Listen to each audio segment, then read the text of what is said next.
ನಮಸ್ಕಾರ ಎಲ್ಲರಿಗೂ welcome to my channel. Panchami ಅಂತೂ ಬಂದೈತಿ. ಇನ್ನು ಎಲ್ಲರ ಮನ್ಯಾಗ ಉಂಡಿನ ಇವತ್ತು ನಾ ಕೊಬ್ಬರಿ ಉಂಡೆ ಅಥವಾ ಅಂಟಿನ ಉಂಡೆ ಹೆಂಗೆ ಮಾಡೋದಂತ ಹೇಳ್ಕೊಡ್ತೀನಿ.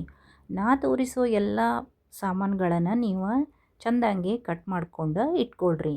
ಕೊಬ್ಬರಿ ಮಾತ್ರ ತುಪ್ಪ ಹಾಕ್ದನ ಹಂಗೆ ಡ್ರೈ ಆಗಿ ಹುರ್ಕೊಂಡು ಆರಿದ ಮೇಲೆ ಈ ಥರ ತರಿಯಾಗಿ ಮಿಕ್ಸರ್ಗೆ ಹಾಕ್ಕೊಳ್ರಿ. ಆಮೇಲೆ ಉತ್ತತ್ತಿನ ತುಪ್ಪ ಹಾಕಿ ಹುರ್ಕೊಳ್ರಿ.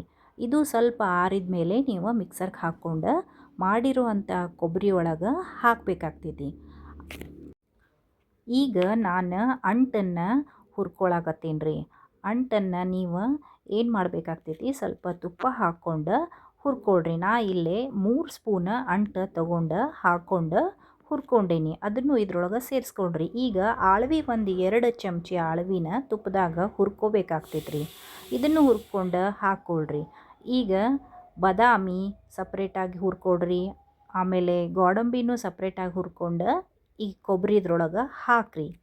ಈಗ ಇದಕ್ಕೆ ಬೆಲ್ಲದ ಪಾಕ ಮಾಡ್ಕೊಳ್ಳೋಣ. ಬೆಲ್ಲ ಹಾಕಿ ಅದಕ್ಕೆ ಸ್ವಲ್ಪ ನೀರು ಹಾಕಿ ಬೆಲ್ಲ ಕರಗಿಸ್ರಿ. ಬೆಲ್ಲಕ್ಕೇನು ಬರ್ಬೇಕಂತೇನಿಲ್ಲ. ಹಿಂಗೆ ಬೆಲ್ಲ ಎಲ್ಲ ಕುದಿ ಬಂದರೆ ಸಾಕು.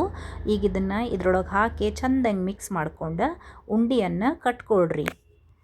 ಯಾವ್ಯಾವ ಪದಾರ್ಥ ಎಷ್ಟು ತೊಗೊಂಡೇನಂತ ಡಿಸ್ಕ್ರಿಪ್ಷನ್ಸ್ ಒಳಗೆ ಹಾಕೀನಿ. ಯಾಕಂದ್ರೆ ನಾ ಇಲ್ಲಿ ಜಾಸ್ತಿ ಕ್ವಾಂಟಿಟಿ ಉಂಡೆ ಮಾಡ್ಕೊಂಡೀನಿ.